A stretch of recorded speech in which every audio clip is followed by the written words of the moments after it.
Robot Man stands in Dr. Calder's laboratory, unable to process what is happening right in front of his eyes.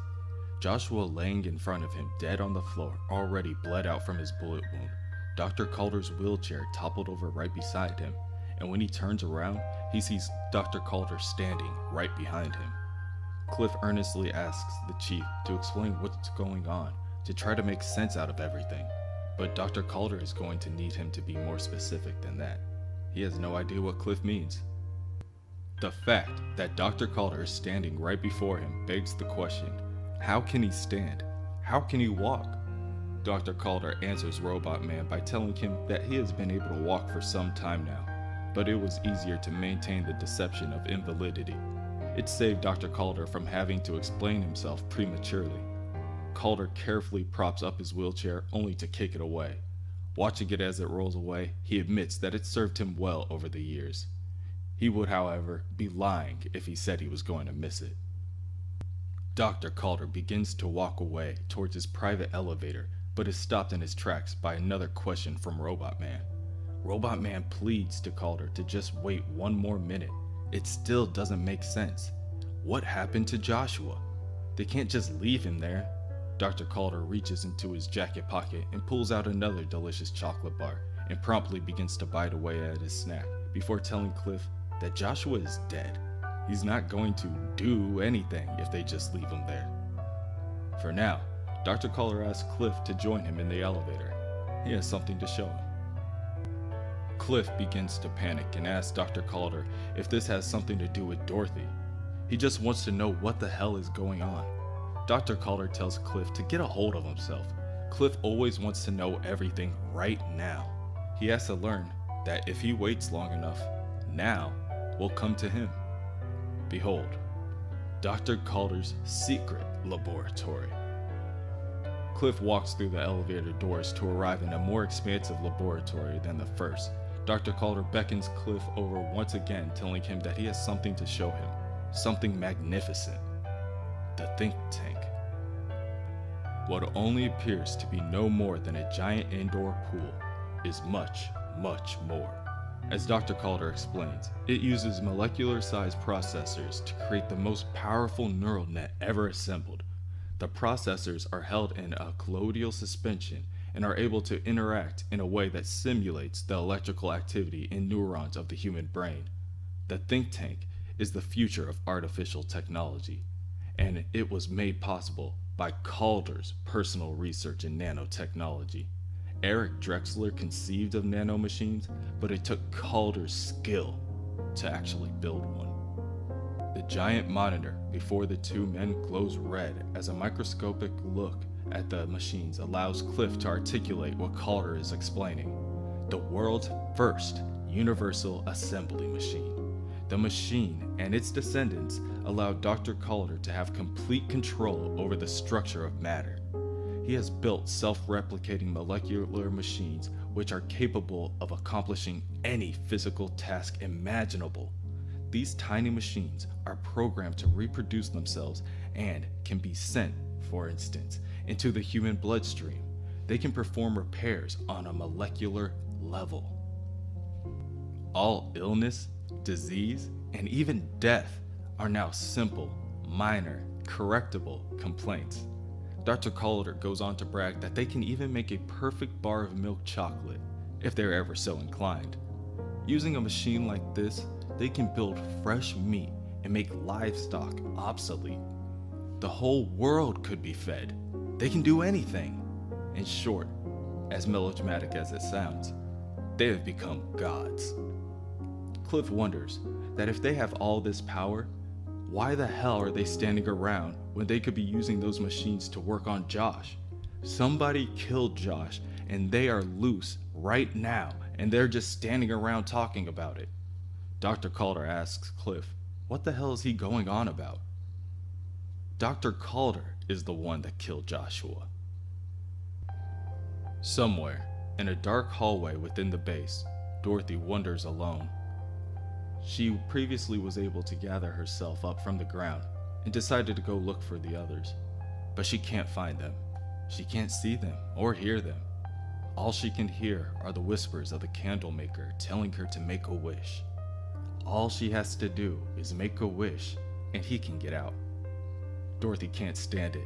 She closes her eyes and puts her hands to the side of her head to try to escape the madness. But when she opens her eyes, he's right there, telling her that she is already tainted. She has already made wishes before. There must be something else that she wants. But Dorothy tells him that she will not. She will not make a wish again. She won't. The candle maker disappears, and Dorothy comes back to her senses, just steps away from Dr. Calder's ground floor laboratory. She steps inside the only lit room in the building, and she sees Joshua, with a blood-stained t-shirt, laying still on the floor. She begins to cry for the loss of her friend, but is momentarily distracted by the sight of another candle, whose flame had just been blown out. Dr. Calder killed Joshua? No, this has to be some kind of joke. Robot Man asks Dr. Calder why he would do such a thing. Dr. Calder explains that Joshua had begun to suspect what he had been doing, and Calder had quite enough of him creeping around, constantly asking abusive questions. Tonight was the final straw. Joshua had no right to intrude. Cliff begins to explain that Joshua only came to ask for help. Something is wrong with Dorothy, and Joshua was only trying to help.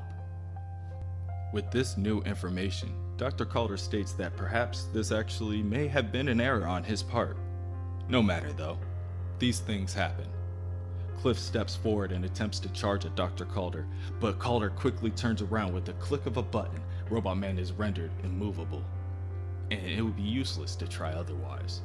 When Dr. Calder built Cliff's new body, he included an electronic failsafe, just in case he ever had to stop him himself. All right. Dorothy tells the candlemaker that she's done. She did what he wanted her to do. She made the wish. Now, she demands the candlemaker to present himself. The candlemaker once again appears and tells Dorothy that he's right there. And now, he's free. But she doesn't care. She did her part of the deal. She made a wish. She wished for Joshua to come back. And if the candlemaker is so great, then he needs to make that happen. But he tells her that it's already done. Joshua once again is able to stand on his feet and reaches out to Dorothy for help. He asks her where he is. The candlemaker boasts to Dorothy that he told her that he would bring Joshua back, and that's what he did. Right before reaching out and grabbing at Joshua's skull, crushing it between his powerful grasp and reducing his whole body to nothing, turning Joshua into smoke that drifts away in the corridor. Dorothy screams to the top of her lungs before doubling over in shock, unable to speak. Dorothy thought that she could stop the candlemaker. She thought that he was just another one of her creations, but she was just the door that he walked through. In a way, Dr. Calder is glad. Sometimes when work is going well, it's important to tell someone, to share in the enthusiasm. Ever since Dr. Calder was young, he had been driven by one blazing ambition: to create life. He remembered watching old Frankenstein movies on television and, strangely, identifying not with the tragic monster, but with his creator. Victor Frankenstein's methods were crude and unsophisticated, but his vast Promethean dream inspired Calder's own, more sophisticated efforts, and he has finally done it. Dr. Calder summons a bleach-white automaton, as Cliff can most likely see. In the end, all of this was too easy. No apocalyptic lightning drawn from the heavens, just the application of advanced cybernetics and nanotechnology. He can't help but wonder if God felt the same sense of anticlimax when he breathed life into dust. Of course, God's creation of man was the culmination of his work. For Dr. Calder, this creation is only the beginning. Sometimes he wonders, what comes next? His whole life had been a journey to this moment. But what happens next? It wouldn't be boasting for Dr. Calder to say that he was a brilliant student in his younger days. He spent most of those years researching the mystery of life in cold, damp rooms. He used to think that his mind was the only working piece of equipment that he owned. And then, like a thunder strike from a clear sky, he received a massive cash donation from a mystery benefactor. $2 million. One can only imagine how he felt. The money enabled him to equip a new state-of-the-art laboratory where he could continue his experiments. First, he began with transplant surgery, designed to expand the lifespan of lower animals. Then, he moved to using cryogenic techniques to preserve the bodies on the verge of death. Finally, he constructed a crude and bulky machine that could regenerate this refrigerated tissue. His test animals were restored from their frozen state with extended lifespans. From the prototype life machine, he progressed to the development of a more convenient longevity drug and then took himself to India for a short working holiday. That is when Dr. Calder discovered who had been funding his research. His secret benefactor revealed himself to be General Immortus, who later becomes one of Doom Patrol's greatest enemies. As Dr. Calder speaks to the petrified body of Robot Man, he walks up to remove Robot Man's headplate, exposing his brain. Then machines from the ceiling descend as they prepare to lobotomize Cliff. Immortus claimed that he had discovered a chemical which had kept him alive for thousands of years. Throughout the centuries, he enlisted the aid of the greatest chemists to duplicate the serum. They had all failed. Now, it was Calder's turn to find a means to prolong this grotesque monster's life. At first, Dr. Calder refused the general's offer. That is when a bomb was planted in the doctor's chest. The general had hoped to force the doctor to give him the secret longevity drug, and Dr. Calder's own physical activity kept the bomb primed, and he realized there was only one way to avoid his fate. He had to confront Immortus, thereby engineering his own death. Dr. Calder can remember staggering to his laboratory through the nighttime, rain-drenched streets. He was delirious, losing blood, and in shock.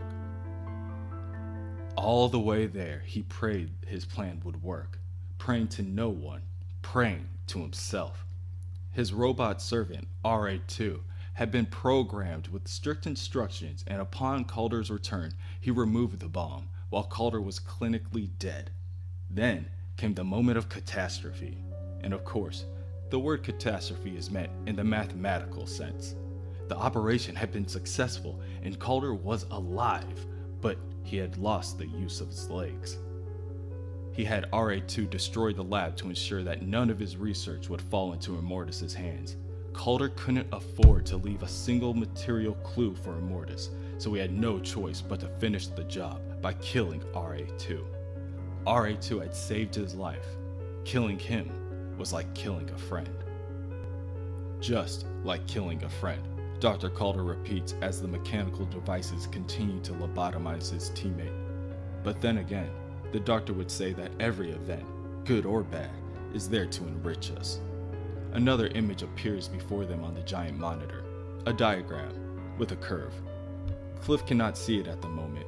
It is what Dr. Calder calls the catastrophe curve. The catastrophe theory represents the introduction of a sudden, discontinuous change into a stable system. One cannot predict the effect of the catastrophe, and following his confrontation with Immortus, Calder began to conceive his own grand scheme.